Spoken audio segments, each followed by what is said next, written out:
السلام علیکم and welcome to history speaks. آج جو ہمارا ٹاپک ہے وہ حضرت عمر رضی اللہ عنہ کی شہادت ہے۔ حضرت عمر رضی اللہ عنہ کو ایک مجوسی غلام ابو لولو فیروز نے زخمی کیا، جس کے 3 دن بعد آپ رضی اللہ عنہ نے شہادت پائی اور مسجد نبوی میں آپ صلی اللہ علیہ وآلہ وسلم کے ساتھ عمر فاروق رضی اللہ عنہ دفن ہے۔ عمر بن مامون نے بیان کیا کہ جس صبح کو آپ کو زخمی کیا گیا، میں فجر کی نماز کے انتظار میں صف کے اندر کھڑا تھا اور میرے اور عمر رضی اللہ عنہ کے درمیان عبداللہ بن عباس رضی اللہ عنہ کے سوا اور کوئی نہ تھا۔ عمر رضی اللہ عنہ کی عادت تھی کہ جب صف سے گزرتے تو فرماتے جاتے کہ صفیں سیدھی کر لو، اور جب دیکھتے کہ صفوں میں کوئی خلل نہیں رہ گیا تب آگے بڑھتے اور تکبیر کہتے۔ آپ فجر کی نماز کی پہلی رکعت میں عموماً سورہ یوسف یا سورہ نحل یا اتنی ہی طویل کوئی صورت پڑھتے یہاں تک کہ لوگ جمع ہو جاتے۔ اس دن بھی آپ نے تکبیر ہی کہی تھی کہ میں نے سنا آپ فرما رہے ہیں کہ مجھے قتل کر دیا گیا یا کتے نے کاٹ لیا۔ ابو لولو نے آپ کو زخمی کر دیا تھا۔ اس کے بعد وہ بدبخت اپنا 2 دھاری خنجر لیے دوڑنے لگا اور دائیں اور بائیں جدھر بھی پھرتا تو لوگوں کو زخمی کرتا جاتا۔ اس طرح اس نے 13 آدمیوں کو زخمی کر دیا، جن میں سے 7 حضرات نے شہادت پائی۔ مسلمانوں میں سے ایک صاحب حتان نامی نے یہ صورتحال دیکھی تو انہوں نے اس پر اپنی چادر ڈال دی۔ اس بدبخت کو جب یقین ہو گیا کہ اب پکڑ لیا جائے گا تو اس نے خود اپنا بھی گلا کاٹ لیا۔ پھر عمر رضی اللہ عنہ نے عبد الرحمن بن عوف کا ہاتھ پکڑا اور انہیں آگے بڑھا دیا۔ جو لوگ عمر رضی اللہ عنہ کے قریب تھے انہوں نے بھی وہ صورتحال دیکھی جو میں دیکھ رہا تھا، لیکن جو لوگ مسجد کے کنارے پر تھے تو انہیں کچھ معلوم نہیں ہو سکا۔ البتہ چونکہ عمر رضی اللہ عنہ کی قرات انہوں نے نہیں سنی تو سبحان اللہ کہتے رہے۔ آخر عبد الرحمن بن عوف رضی اللہ عنہ نے لوگوں کو بہت ہلکی نماز پڑھائی۔ پھر جب لوگ نماز سے پلٹے تو عمر رضی اللہ عنہ نے فرمایا، ابن عباس دیکھو مجھے کس نے زخمی کیا ہے۔ ابن عباس نے تھوڑی دیر گھوم پھر کر دیکھا اور آ کر فرمایا کہ مغیرہ کے غلام ابو لولو نے آپ کو زخمی کر دیا۔ عمر نے دریافت کیا، وہی جو کاریگر ہے؟ جواب دیا کہ جی ہاں۔ اس پر عمر رضی اللہ عنہ نے فرمایا، اللہ اسے برباد کرے، میں نے تو اسے اچھی بات ہی کہی تھی، جس کا اس نے یہ بدلہ دیا۔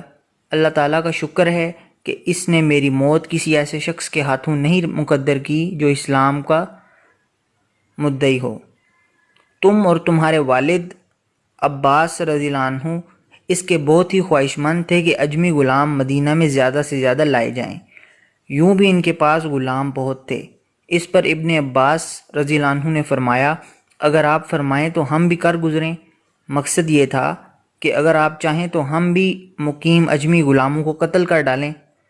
عمر رضی اللہ عنہ نے فرمایا، یہ انتہائی غلط فکر ہے، خصوصاً جب کہ تمہاری زبان میں وہ گفتگو کرتے ہیں، تمہارے قبلے کی طرف رخ کر کے نماز ادا کرتے ہیں اور تمہاری طرح حج کرتے ہیں۔ پھر عمر رضی اللہ عنہ کو ان کے گھر اٹھا کر لایا گیا اور ہم بھی آپ کے ساتھ آئے۔ ایسا معلوم ہوتا تھا جیسے لوگوں پر کبھی اس سے پہلے اتنی بڑی مصیبت آئی ہی نہیں تھی۔ بعض تو کہتے تھے کہ کچھ نہیں ہوگا اور بعض کہتے تھے کہ زندگی خطرے میں ہے۔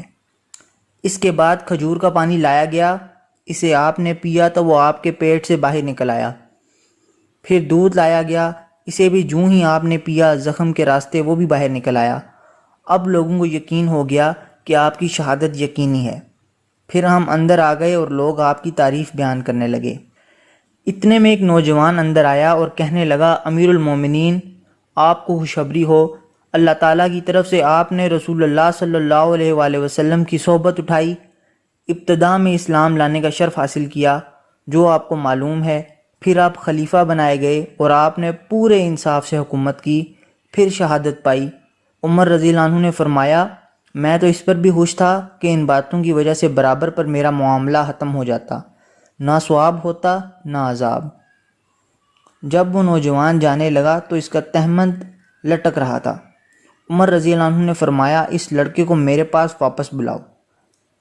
آپ نے فرمایا، میرے بھتیجے، یہ اپنا کپڑا اوپر اٹھائے رکھو کہ اس سے تمہارا کپڑا بھی زیادہ دنوں چلے گا اور تمہارا رب سے تقوی کا بھی باعث ہے۔ پھر آپ نے کہا، اب ام المومنین عائشہ رضی اللہ عنہ کے ہاں جاؤ اور ان سے عرض کرو کہ عمر نے آپ کی خدمت میں سلام عرض کیا ہے۔